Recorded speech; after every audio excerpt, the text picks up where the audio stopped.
আজি কিনিলোঁ এটা নতুন মৰ্টন।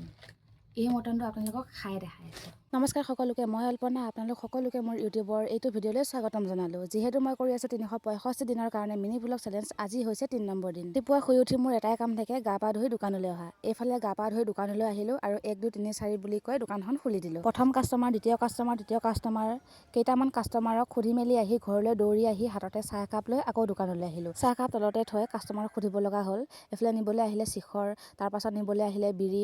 মই আকৌ দিনটো চিখৰ বিৰিকে বিকি থাকোঁ। তাৰ পাছত আহিলে এগৰাকী আইতা, বিস্কুট, চাহপাত, চাধা লৈ গ'ল আৰু 15 টকা দি গুচি গ'ল। তাৰ পাছতে আহিলে আকৌ এগৰাকী আইতা, তেওঁ নিবলৈ আহিছিলে চাহপাতৰ পেকেট। চাহপাতৰ পেকেটৰ দাম যিহেতু 5 টকা, তেওঁক 5 টকা ফিৰাই দি তেওঁকো বিদায় দিলোঁ। তাৰ পাছতে আহিলে আমাৰ গাঁৱৰ বৌ এগৰাকী, তেওঁ বজাৰ কৰিলে 100 টকা। তাৰ পাছতে আহিলে টিকলি কেইটামান কাষ্টমাৰকেইটাক বিদায় দি মই ঘৰলৈ দৌৰি আহিলোঁ। এতিয়া সময় হৈছে দুপৰীয়া। দোকান বন্ধ কৰি ভাতকেইটা খাবলৈ আহিলোঁ। এফালে বিলাহী পিটিকা, আলু, দালি আৰু চয়াবিন আৰু ভাতকেইটা খাই আকৌ দোকানলৈ যাব লাগিব। এইফালে জুই পোৱাৰ পৰা ভাতকেইটামান খাই লৈছোঁ। আজি আকৌ ৰ'দটো দিয়া নাই নহয়, সেইটো কাৰণে জুই টাপতে ভাতকেইটা খাই ল'লোঁ। ভাতকেইটা খাই পিছফাললৈ আহিলোঁ হাঁহকেইটাক চাবৰ কাৰণে। হাঁহকেইটাই পোৱালি ফুটাইছে যে চিলনী নিয়া ভয়ত চাবলৈ আহিছোঁ। ইফালে সিফালে চাই চিলনীকেইটা নেদেখি ঘৰলৈ গুচি আহিলোঁ। যদিহে এইটো ভিডিঅ' আপোনালোকে চাই ভাল পাইছে, লাইক কমেণ্ট শ্বেয়াৰ কৰিব। যদিহে আপোনালোকে মোৰ 365 দিনৰ মিনি ব্লগ চেলেঞ্জটো চাব বিচাৰে, তেতিয়াহ'লে মোৰ চেনেলটো ছাবস্ক্ৰাইব কৰি বেল আইকনটো প্ৰেছ কৰি অল কৰি ল'ব। আজিলৈ আহিছোঁ, কাইলৈ এটা নতুন ভিডিঅ'ৰ সৈতে আকৌ লগ পাম। বাই।